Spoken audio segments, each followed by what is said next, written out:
Welcome! In this video, we'll build a simple automated system using an Arduino, a PIR motion sensor, a servo motor, and an LCD display.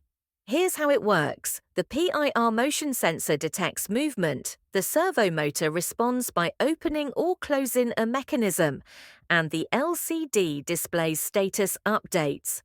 Let's take a quick look at the code. The Arduino reads the PIR sensor input, rotates the servo when motion is detected, and updates the LCD screen. Now let's see it in action.